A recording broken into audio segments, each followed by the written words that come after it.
Bizə əziz və mehriban olan Peyğəmbərimiz sallallahu aleyhi və səlləm buyurub, hər o işin ki, əvvəli Bismillah ilə başlanılıb və salavat ilə bitirilməsə, o işin sonu puç olar.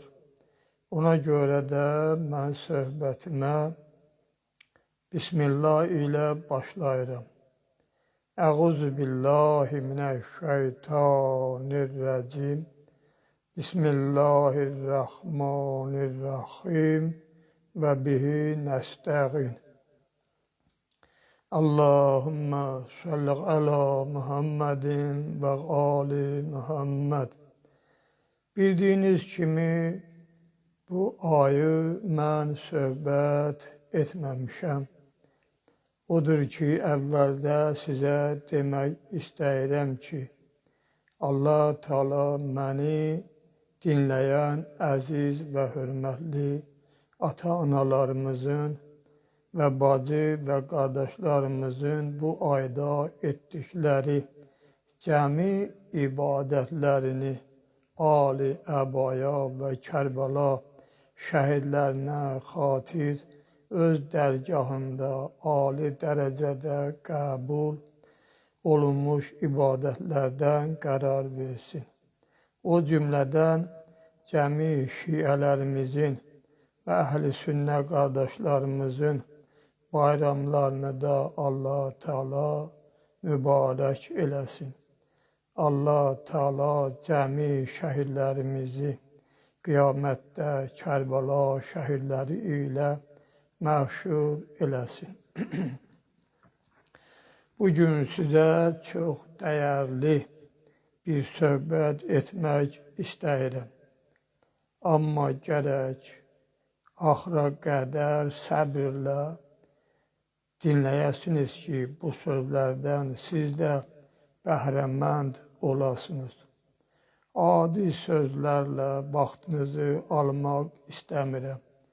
Keçirəm əsas məsələyə.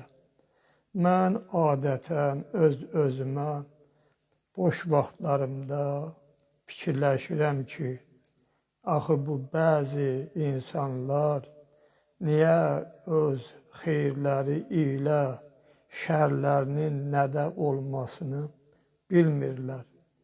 Bu böyüklüyündə elm sahibləri, ziyalı insanlar öz xeyirlərini sanki bilmirlər. Allah Teala insana var dövlət, vəzifə, qohum, qəbilə verəndə, can sağlamlığı verəndə, mənim aləmimdə ağıllı insan Allah Teala'nın ona verdiyi o növ nemətlərə görə Allah Teala'ya şükür edər. Allah'a təşəkkür edər. Yəni o da çalışar ki, Allahın razılığını ələ gətirsin. Yəni Allahın istəklərini əmələ gətirməyə çalışar.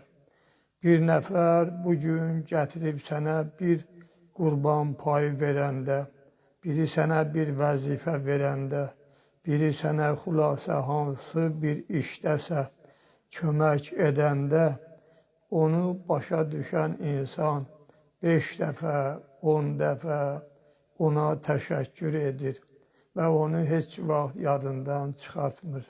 Həmişə çalışır ki, ona hörmət etsin.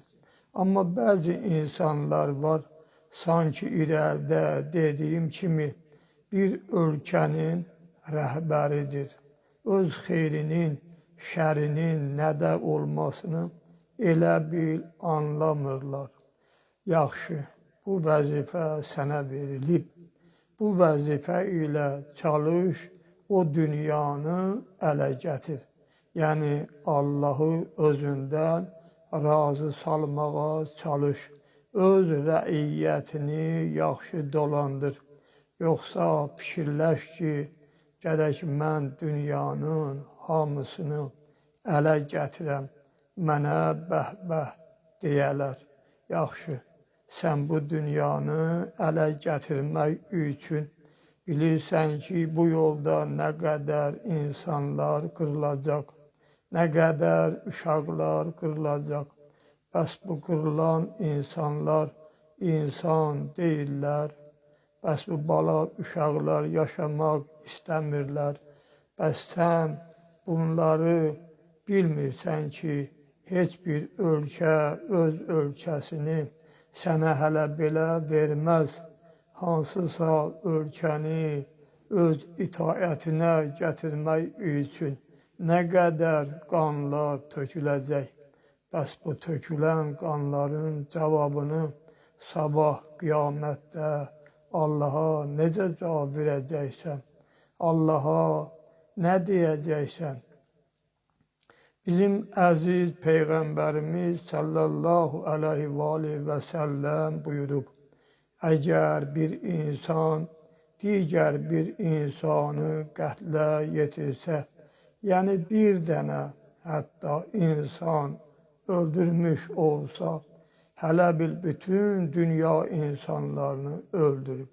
Belə olan halda Allah'ını tanıyan, özünə insan deyən bir adam insanların ölümünə, qırılmalarına səbəb olar.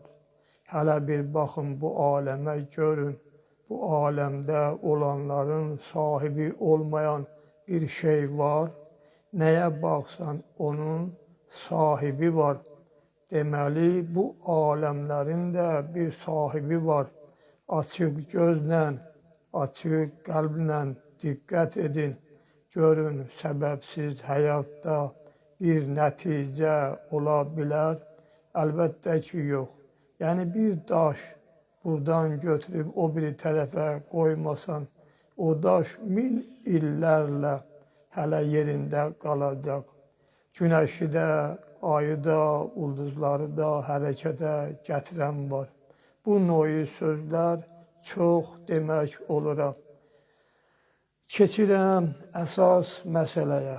Keçmiş zamanlarda Allah Teala verilən xəbərlərə görə 124 min peyğəmbərlər olub. Onlardan 25'inin adı Qur'an-ı Kərimdə zikr olunub. Belə ki, onların həyatları haqqında tarix kitablarında yazılıb. Mən indi məni dinləyənlərdən soruşuram. Onların həyatları haqqında tarix kitablarında niyə yazılıb? Məsələn, ən məşhurları bizim Peyğəmbərimiz Muhammed sallallahu aleyhi və səlləm və ya ondan qabaq olan İsa Ruhullah, Musa Kəlimullah, İbrahim Xalilullah və ya Yusuf Peyğəmbər, Yahya Peyğəmbər, Nuh Peyğəmbər və s. Bunların həyatları haqqında Tevratda, İncildə, Fürqanda və digər tarix kitablarında yazılıb ki, gələcək nəsillər bu kitabları oxuyaraq öz peyğəmbərlərinin həyatları ilə yaxından tanış olub, mənfi cəhətləri bir kənara qoyub, müsbət cəhətləri öz üzərlərində toplasınlar. Demək olar ki, mən də hamı kimi bu müharibə ilə bağlı olan məsələləri hər gün izləyirəm.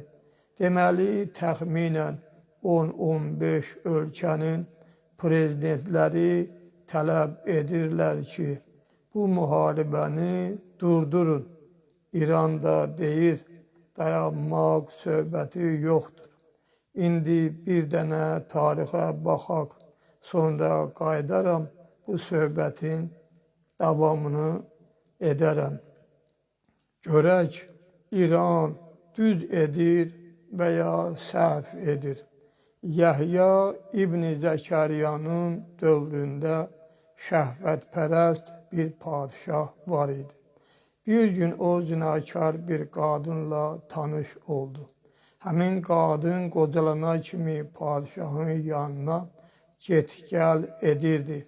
Yahya Peyğəmbər də onun zinakarlıq etməsinə görə ona bəzi sözlər deyib, onu, yəni həmən padişahı bu işdən uzaqlaşdırmaq istəyirdi.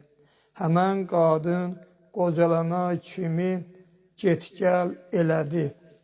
Bir gün öz qızını padişahın yanına göndərdi. O qızına dedi, padişah səninlə cinsi əlaqədə olandan sonra səndən soruşsa nə istəyirsən, ona de ki, Yahya Peyğəmbərin başını. Qız da anası dediyi kimi etdi. Padişah da Yahyanı çağırtdırıb başını bir qızıl teştin içində kəsdirdi. Bəzi alimlər bu məsələni belə deyiblər. Yahyanın dövründə olan padişah bir qadınla evlənir. O qadının başqa kişidən olan qızı olur. Qadın özü qocalandan sonra öz qızını həmən padişah ilə evləndirmək istəyir. Padişah deyir, mən bu hökmü Yahyadan soruşaram. Mən bilməliyəm ki, belə evlənməyə icazə var ya yoxdur. Xülasə, padişah Yahya Peyğəmbərdən bu məsələni soruşur. Yahya deyir, belə nigaha icazə verilmir. Yahyanın belə göstəriş verməsi qızın zinakar anasının Yahyaya kin bəslənməsinə səbəb olur. Bir gün padişah məst halda olarkən o qadın qızını bəzəyib padişahın yanına göndərir. Padişah ondan məndən nə istəyirsən dedikdə o qız da Yahyanın başını. Padişah da Yahyanı gətirdirib Yahyanın başını kəsir. Bəzi xəbərdə padişah öz qızına aşıq olur və Yahya buna etiraz edir. Padişahın bacısı qızı Yahyanın bu işə etirazını eşidəndən sonra qızın anası qızını bəzəyib padişahın yanına göndərir və padişah məndən nə istəyirsən dedikdə qız da Yahyanın başını deyir və hər hal padişah Yahyanın başını kəstirir. Xəbərlərə görə padişahın adı Hiridis, qızın adı isə Hiridiya. Yahya Peyğəmbərin şagirdləri bu xəbəri eşitdikdən sonra gəlib Yahyanın bədənini aparıb dəfn edirlər. Bəzi xəbərlərdə deyilir, göy 2 dəfə ağlayıb. Onlardan biri Yahya İbni Zəkəriya əleyhissalam, o birisi isə İmam Hüseyin əleyhissalam üçün. Göyün ağlamağının əlaməti günəş çıxıb batanda səmada yaranan qızartıdır. Bəzi alimlər deyiblər, səma əhilləri, yəni mələklər ağladılar. Xəbərlərdə belə deyilir, Yahya Peyğəmbəri öldürəndə onun bir damcı qanı yerə düşdü. Həmən qan damcısı qaynayaraq çoxalmağa başladı. Cəmaat onun üstünə nə qədər topraq töksələr də, o qan yenə qaynayıb çoxalırdı. Xalq da topraq tökürdü. Nəhayət, böyük bir dağ kimi oldu. Həmin əsr, yəni bir əsr 100 ildir də, keçəndən sonra Allah Teala Büxtün Nəsir padişahı onlara müsəllət etdi. O insanlardan 70 min adam öldürəndən sonra qan daha qaynamadı. Bu birinci tarix.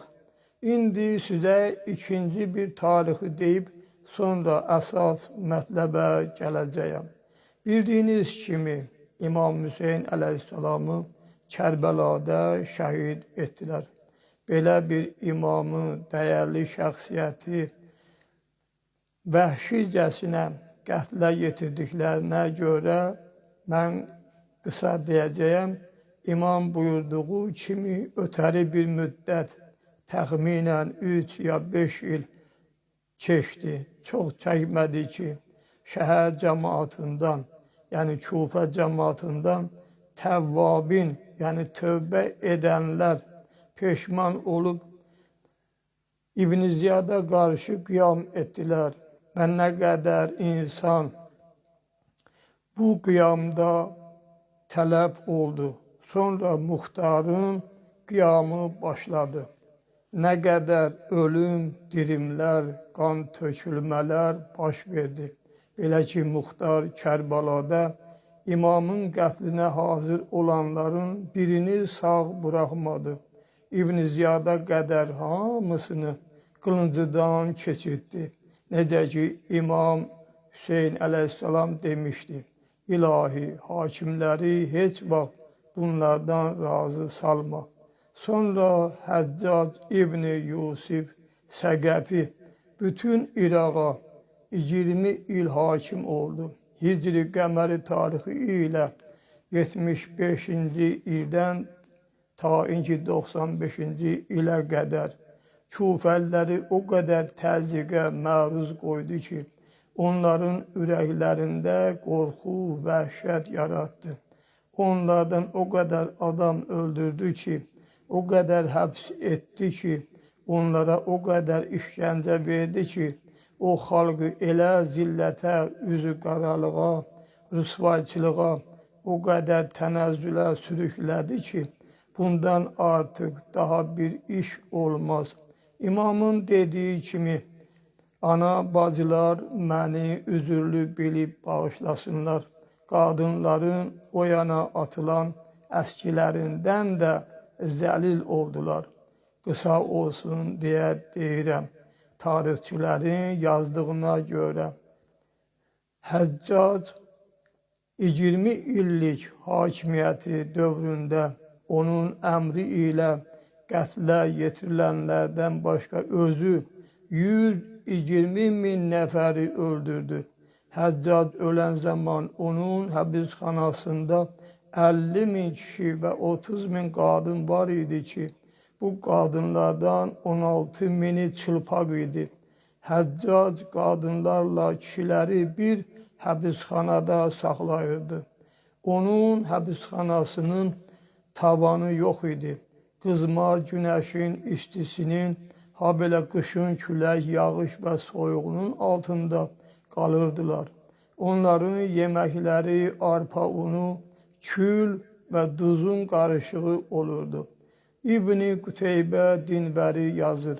Bir gün Həccac İbn-i Yusif düşünülmüş bir hilə ilə şəhərin mərkəzi məscidinə 70 min adamı yığıb, cümləsini birdən qılıncdan keçirdib, onları qətlə yetirdi. Sanki Allah Teala onu xüsusi olaraq göndərmişdi ki, Kufə xalqından imamın qanını alsın. Xülasə, indi isə gələk əsas mətləbə. Yəhya Peyğəmbərlə İmam Hüseyin əleyhissalamın şəhadətə yetirilmə hadisələrini burada yada saldım ki, yəni tarixi oxuyanlar, bilənlər bilməlidirlər ki, Allah Teala yanında dəyərli insanları, əziz insanları qətlə yetirmək asan və ya adi bir iş deyil. Yəni insanı bir anda qətlə yetirmək olar. Necə ki, Yahya Peyğəmbəri qətlə yetirdilər. Amma onun cəzası, eşitdiniz də onlara neçəyə başa gəldi. Və ya İmam Hüseyin əleyhissalamı Kərbalada şəhid etdilər. Amma görün, hicrətin 61-ci ilindən hicrətin 95-ci ilinə kimi ən azı 500 min insan qətlə yetirildi. İndi bunlar deyir, müharibəni durdurun. İran da deyir, xeyr, bu hələ belə iş deyil ki, yəni siz bizim imamımızı şəhid edəcəksiniz, bala uşaqlarımızı şəhid edəcəksiniz, bir də siz nə desəniz, sizinlə razılaşacağıq. Xeyr, siz fikirləşən kimi deyil. Atalar nə deyib? Atalar məsəli var, deyir, bir iş görəndə 100 ölçün, bir biçin və ya tələsən təndirə düşər. Mən bilmirəm bu sözlər nə üçün və ya kimlər üçün deyilib. Belə dəyərli atalar məsəlinə böyüklər daha diqqətlə yanaşmalıdırlar. Çünki böyük insanın səhvi də böyük olur. Ondan sonra gəl indi o səhvi düzəlt. Yəni daldan atılan daş topuğa dəyər deyiblər. Və ya sondakı peşmançılıq fayda verməz. İndi sən bu noyu hələ bir imam öldürmüsən və ya bala qız uşaqlarını bir cani, vəhşi heyvan kimi parçalayıb öldürmüsən. Sabah qiyamətdə Allah Teala'ya nə cavab verəcəksən? Mənə qalarsa, mən belələrini ağıllı yox, dəli, səfeh bir insan hesab edirəm. Çünki ağıllı insan odur ki, Allah Teala ona verdiyi nemətlərlə kifayətlənə, başını aşağı salıb bu müvəqqəti həyatını keçirdə və vaxtını Allahın razılığı yolunda sərf edə. Onsuz da bir gün tez, bir gün gec bu dünyadan köçəcəyik. Ataların bir məsəli var. Xoş o adamın halına ki, dünyadan gedəndə gülə-gülə gedə. Yəni arxasına baxan da bilə ki, Allah Teala'nın istədiyi kimi yaşamışam. Amma vay o adamın halına ki, dünyadan gedəndə ağlaya-ağlaya gedə.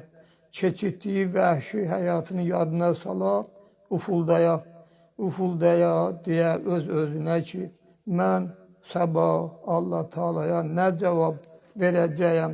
Ağıllı o insandır ki, əsasən əbədi həyatı haqqında fikirləşsin. Bu dünyanın naz neymətinə aldanmasın.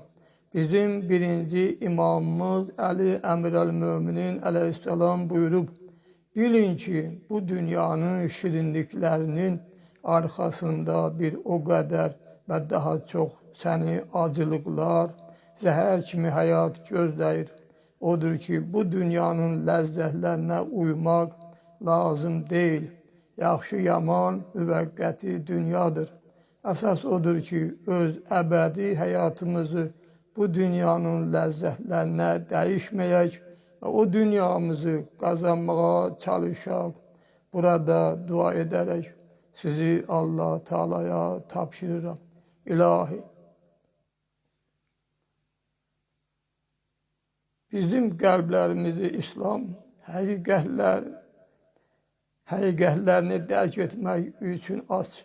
İlahi, boynumuza düşən şər'i vəzifələrimizi və məsuliyyətlərimizi yerinə yetirməkdə bizə kömək et. İlahi, İslam düşmənlərini məhv-i nabud elə. İlahi, kim kimə qarşı quyu qazırsa, onun özünü Əbu Cəhil kimi Peyğəmbər üçün necə ki qazdı, quyu qazdı, özü həmən quyuya düşdü. Onun da özünü öz qazdığı quyusuna sal. İlahi, dünya və axirət xeyrini bizim hamımıza kəramət ilə, ölənlərimizi öz rəhmət və bağışlanmağına şamil et. Elhamdülillahi Rabbil alemin və sallallahu ala Muhammedin və alihi təyyibinə tahirinəl məsumin. Esselamu aleykum və rəhmətullahi və bərəkatuhu. Əla ləqanətullahi aləl qavmi zalimin. Və səyyələmullezine zələmü əyyəmun qələbunə yənqəlibun. Rəhməllahu mən qədəl Fatihəti məqəs-salavat. Allahümme salli ala Muhammedin ve ali Muhammed.